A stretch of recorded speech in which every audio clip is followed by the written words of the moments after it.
मी तर सांगितलं. आणि माझा मुलगा आहे, माघारी येईल. कोणावर असा प्रसंग असला तर मुलाला मारू नका असं म्हणून सांगा अगोदर. मी चूक केली तशी कोणी करू नका. त्याचा मित्र गेला आलाय ना.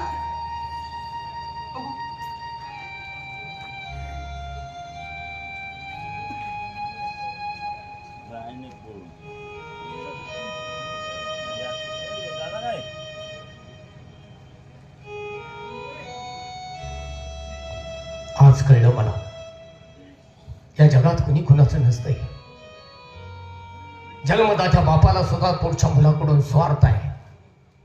आणि या स्वार्थी जगात माणूस म्हणून जन्माला आलेल्या माणसानं जर जीवनाचं सार्थक करायचं असेल तर प्रथम हा मनातला स्वार्थीपणा बाजूला काढून ज्या दिवशी माणूस निस्वार्थी जगण्याचा प्रयत्न करेल त्याच दिवशी तो माणूस म्हणून जन्माला आलेलं त्याच्या जीवनाचं सार्थक होत असतं. पण असू द्या, तो राजवैभव ते असणारं सुख आपल्या नशिबात नव्हतं.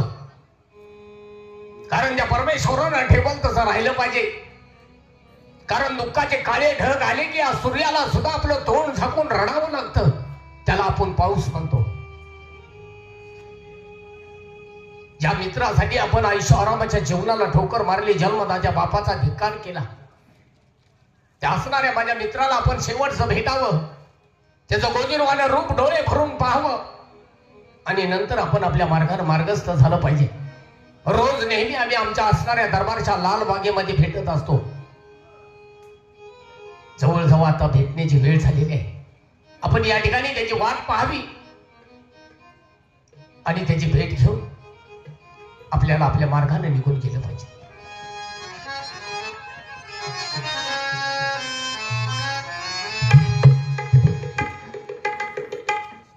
बाबासाहेबांनी रागाच्या भरात नको ते केलं. पण या सूर्यकांतची भेट कुठं होणार, कोणत्या ठिकाणी असेल, त्याची समजूत कशी घालावी हेच मला कळत नाही. हो, रोज सकाळी आम्ही 10 वाजता लालबागेत भेटत असतो. सूर्यकांत माझी भेट घेतल्याशिवाय हे राष्ट्र सोडून जाऊ शकत नाही. ते लालबागेत नक्की थांबले असतील. आपण जावं, त्यांची भेट घ्यावी, त्यांना त्यांची समजूत घालावी आणि त्यांना माघारी आणण्याचा प्रयत्न करा. पाहूया आहेत का तिथं असतील तर ठीक, नाही तर मग पुढचा मार्ग आपण पुढं धरावा.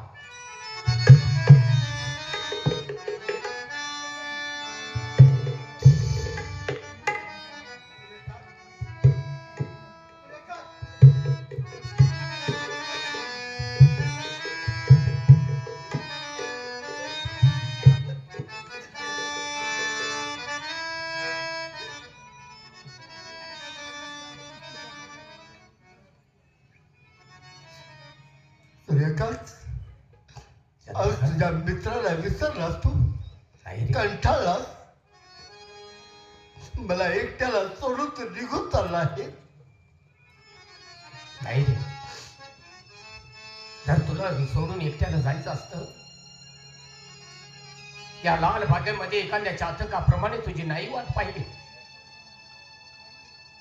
अरे तुला भेटण्यासाठी तर या ठिकाणी मी थांबलो होतो. थोडा विचार केला, आपण त्याला शेवटची भेट द्यावी, त्याचं डोळे भरून रूप पाहावं, त्या दरबारमध्ये घडलेला संपूर्ण वृत्तांत तुझ्या कानावरती घालावा. म्हणून तर या ठिकाणी तुझी वाट पाहतो. थोडी भेट झाली, बरं झालं, नाहीतर कुठं शोधावं लागलं असतं तुला. मला सांग चंद्रकांत,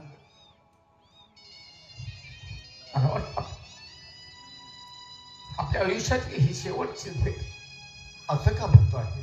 पुन्हा आपली भेट होईल न होईल हा दैव योगाचा भाग आहे. माझ्याकडून काही चूक झाली असेल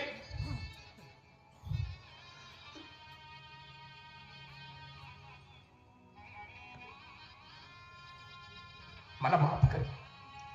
असं म्हणू नकोस. अरे चुकणं हा माणसाचा गुणधर्म आहे, पण चूक सुधारणं सुद्धा. मला सांग, बाबासाहेबांनी तुला हद्दपारची शिक्षा का दिली? खरं कारण काय? चंद्रकांत, बाबासाहेबांच्या डोक्यात विचार होता माझं लग्न झालंय, आमचं लहानपणी पाळण्याशी बांधून बाबासाहेबांनी लग्न केलं. हो, आता ती उपवर झाली, आम्ही कळते झालो, तेव्हा बाबासाहेबांच्या डोक्यात विचार आला की जावा तुम्ही तुमच्या पत्नीला घेऊन या आणि सुखाचा संसार करा. मग याच्यात वाईट काय आहे? त्यावेळी मला विचार आला की आपल्या गुरुवराने आपल्याला दिलेले उपदेश, कोणते रे? आई माईची बाप धनाचा, बहीण आशेची, बायको लोकाच्या आणि मित्र जीवाचा. बरोबर. हे कसं म्हणाल तर त्यावेळी उलगडाही करायचा होता, पण बाबासाहेबांनी हंटरचे फटके दिले. आई माईची या माणसाला भोवतालावरती पैशाच्या जोरावरती सगळी नाती विकत घेत येतात, पण आजपर्यंत मला दाखवून दे आईची माया कोणाला विकत मिळालेली आहे का? नाही. एक वेळ माणसाला समुद्राचा अंत लागेल, पण आईच्या माईचा कोणाला अंत लागलेला नाही. बरोबर आहे. म्हणून आई माईची बाप धनाचा, ते कसं म्हणतो? तो कसा रे? प्रत्येक बापाला वाटत असतं आपला मुलगा ताबडतोब मोठा व्हावा, त्यानं रात ना दिवस काबाड कष्ट करावं आणि येणारा सगळा पैसा आपल्या हाती आणून द्यावा, हीच एक बापाला अपेक्षा असते. म्हणून आई माईची बाप धनाचा, बहीण आशेची आहे. प्रत्येक बहिणीला वाटत असतं माझ्या मैत्रिणीपेक्षा माझ्या भावानं मला काहीतरी एक वेगळ्या अनोखी एखादी भेट द्यावी, हीच एक बहिणीला आशा असते. आई माईची बाप धनाचा, बहीण आशेची, बायको लोकाची आहे. म्हणजे? हो चंद्रकांत, ज्यावेळी एखादा माणूस आपल्या घरातून बाहेर पडतो चांगल्या कामासाठी, त्यावेळी त्याच्या पाठीला डोळे नसतात की त्याची पाठीमागे ती पत्नी काय करते. जोपर्यंत ती आपल्या नजरेसमोर आहे तोपर्यंत ती आपली आहे. एकदा ती वस्तू आपल्या नजरेच्या आड गेली की ती आपली नाही, म्हणून बायको ही लोकाची आहे. आणि मित्र जीवाचा, आज जगामध्ये थोडा विचार कर, रक्ताच्या नात्यापेक्षा मानलेली नाती सर्वश्रेष्ठ आहेत. बरोबर आहे. येणाऱ्या संकटाच्या काळी अंतकरणापासून एखाद्या मित्राला हाक मार, तोच तुझ्या मत्तीला धावून येईल. म्हणून गुरुवरांच्या उपदेशावरती मला चालायचं होतं. जागला तोच जगला, झोपला तो कायमचा संपला. बरोबर. म्हणून बाबासाहेबांना मी लग्नाला नकार दिला. म्हणजे पत्नी आणण्यासाठी हो. नकार दिला. त्यावेळी बाबासाहेबांच्या तळपायच्या पुस्तकाला किती गेली, त्यांनी मागचा पुढचा विचार न करता हंटरने फटके मारले आणि हद्दपारची सजा दिली. अरे वेड्या माणसा, संसार करून सुद्धा माणसाला परमार्थ करता येतो. संसार करून सुद्धा मैत्री टिकवता येते. नाही रे, माणूस एकदा त्या संसार रूपी मोहजाळात अडकला की फक्त त्याच्या डोक्यात विचार असतात आपली पत्नी, आपली मुलं आणि उद्याच काय करायचं. म्हणून यात मला अडकायचं नव्हतं.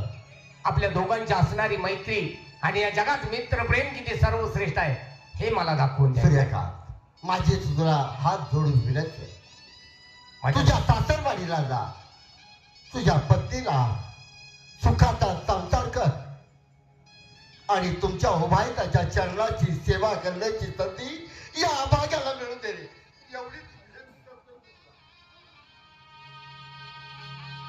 चंद्रकांत, अरे म्हणजे बाबासाहेब- बाप आहे. म्हणजे बाबासाहेबांनी तुला तुझे कान भरून इकडे मला पाठवलंय परत आणण्यासाठीच वाटतं. पण नाही रे, तू किती जरी मला परत घेऊन जाण्याचा प्रयत्न केला तर ते आता अशक्य आहे. कारण जाऊन सांग बाबासाहेबांना, तुम्ही जितके हट्टी आहात तितकाच तुमचा मुलगा आहे. तुमच्या अंगात जे रक्त सळसळतंय तेच रक्त त्याच्याही अंगात आहे. त्यानं दिलेला शब्द कधीच पाठीमागे घेणार नाही. आणि हा निरोप बाबासाहेबांना देऊन बाबासाहेबांचा निरोप मला मिळेपर्यंत या ठिकाणी पुन्हा एकदा तुझी मी वाट पाहतोय. सूर्यकांत, मला प्रथम वचन दे, मी दरबारमध्ये गेलो आणि मला यायला वेळ झाला तर ही लाल बाग सोडून तू पुढे निघून जाशील, परत तू मला कधीही भेटणार नाही. याच्यासाठी वचन दे की जोपर्यंत मी माघारी येत नाही तोपर्यंत ही लाल बाग सोडून तू कुठेही जाणार नाही. मी तुला वचन देतोय, तू येईपर्यंत ही लाल बाग सोडून कुठंच जाणार नाही. काही हरकत नाही, येऊन दे. ए,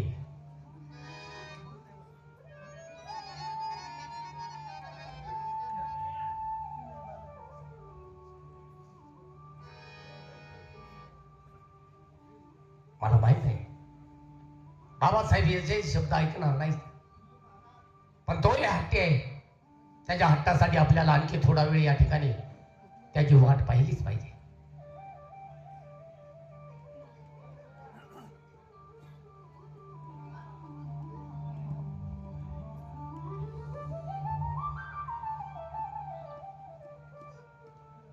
अशीच वार्ता आपण जाऊन बाबासाहेबाच्या कानावरती घातली पाहिजे. ते माझी वाट पाहत असते. ते फार निराश झाले. ताबडतोब आपण दरबारकडे जाऊ म्हणजे झाले.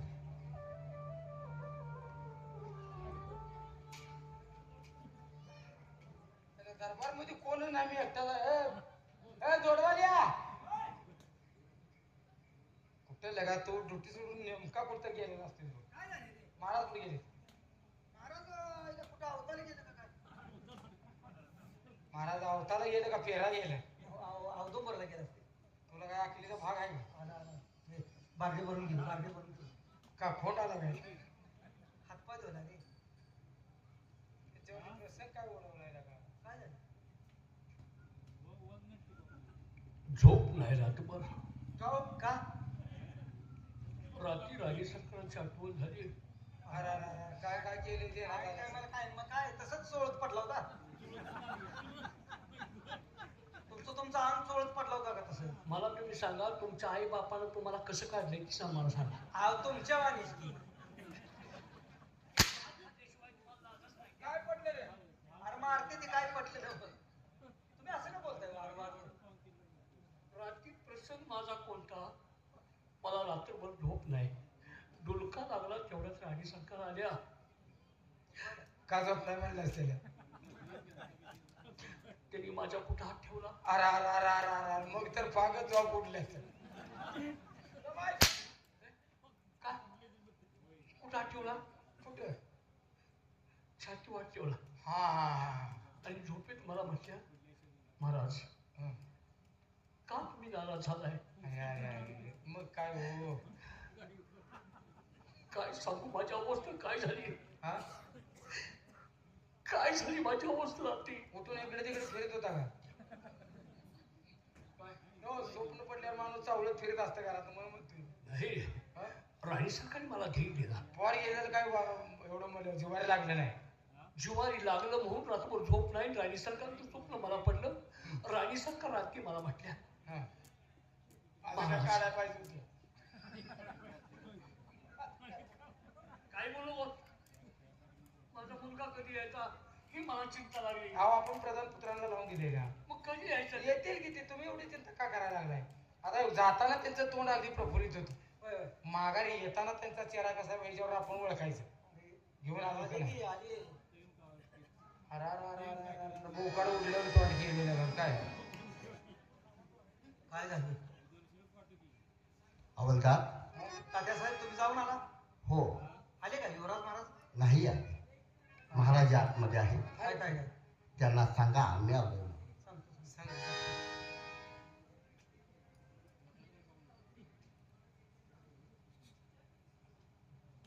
आम्ही आलोय, तुझं ध्यान आहे.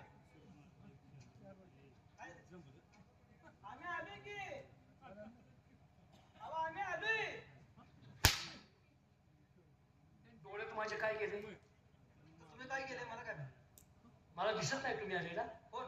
तुम्ही अहो, आम्ही आले. तात्यासाहेब आले. कोण? हा, अरे कुठं आहे? प्रधान पुत्र आले. कुठं आहे ते? हाय, बाहेर आहे. कुठं आहे? आतमध्ये बोलू. पाठवू. हो, या या. हाय, हाय,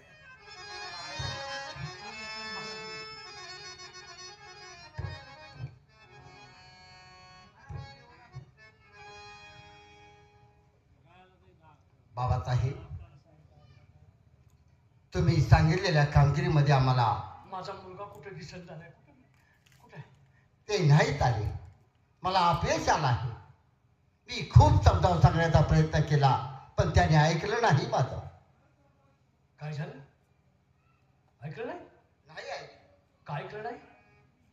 त्यानं सांगितलं आहे की बाबासाहेबांना जाऊन सांगा, जे रक्त तुमच्या अंगात सळसळतंय तेच रक्त माझ्याही अंगात सळसळतंय. वाह! तुमच्या मुखातून गेलेला शब्द तुम्ही माघार घेत नाही, तसाच माझ्याही मुखातून गेलेला शब्द मी कदापि माघार घेणार नाही. आणि माघारी घेतलेला शब्द त्या शब्दाचा मी अर्थ करतो. तोच डाव टाकला माझ्यावरती, माझ्या राज्यावरती वाईट नजर तुझी, म्हणून माझ्या पोराला तू दरबारातून उडवून दिलंस. हे राज्य बळकवलं तू. माझ्या पोराला बरं वाईट सांगायला सांगितलं. तू काय त्याच्याशिवाय त्यानं दरबार सोडला नाही का? लहानाचा मोठा मी तुला केला यासाठी. बाबासाहेब, मला या संपत्तीची राष्ट्राची अपेक्षा नाही. आजपर्यंत तुम्ही माझा सांभाळ केला, म्हणून तुमच्या शरीराची सेवा करण्याची संधी मिळते याच्यामध्येच मी आनंद मानलेला आहे. आजपर्यंत कधी पगाराची सुद्धा अपेक्षा केली नाही. माझं स्वतःच राष्ट्र आहे, माझं स्वतःच घर आहे असं समजून मी आजपर्यंत दिवस काढले आहे. माझं घर फोडलं तू नाही.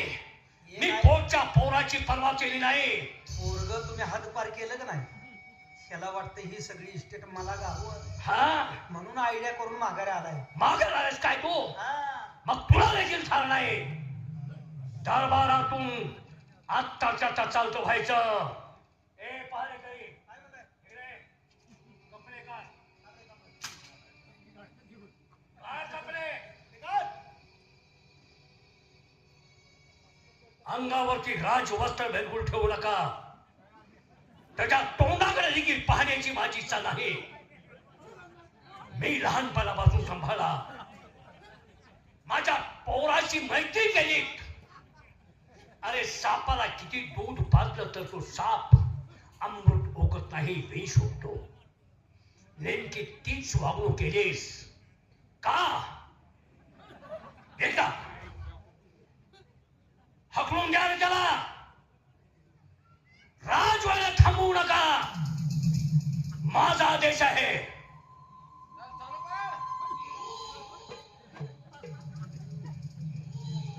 गेला का तो?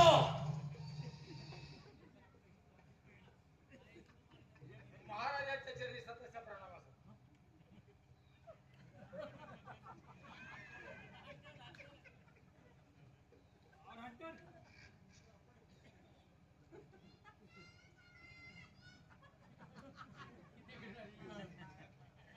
महाराजांच्या चरणी प्रणाम आहे. असू दे, असू दे. असू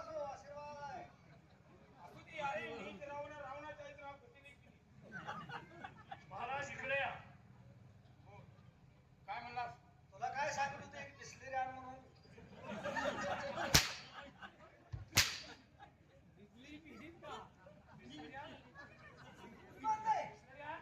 इकडे रे. महाराज या इकडं. इकडे या. इकडे या. ही कुणी आहे नी जीवली?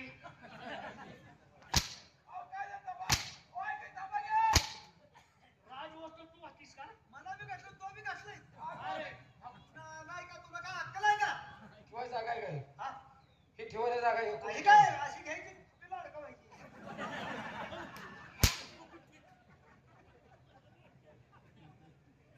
कुठे इथं आहे का? इथं कुठे आहे का? या आईचा नारळ तुला कुठे काढलेली जागा झाली ते सांग. दरबारात तू आला ना, अजिबात दरबार खायचा नाही. आता त्याला जर दरबारात गेला तर परत बोलावं मला. काय? तो नुसतं खावा पाहिजे, परत जर दरबारात आला, नाही त्याला आत घेणार. कोणाला? त्याला. मग इतका रागानं माझं उलटून माझ्यावर. त्याला रागानं मागाच्या अहो, तुम्ही रागात बोलता माहिती आहे? रागानं बोलणार नाही तर मला बोलतोस का तू? परत राजवस्त्र अंगावर घालायची नाही. त्या उघडीला कळलं ना, आत ठेवायची. येतो मी. पण आण काय मला आता टाका. आणि बाहेर काय काम आहे? अरे त्यांनी काय म्हणते ते ऐक ना, आलाय का? काय म्हणले ऐक. येतो. उन्हाचं. ए, काय म्हणताय? मी एकटा संभाळत आहे. हा? एकटा संभाळत आहे. मग कोण आणू काय दुसरं? आमचेच कशाला तू जा की. माझी दात किळे बसून. तसं नको काय म्हणते ते ऐकलं नाही. नाही. काय?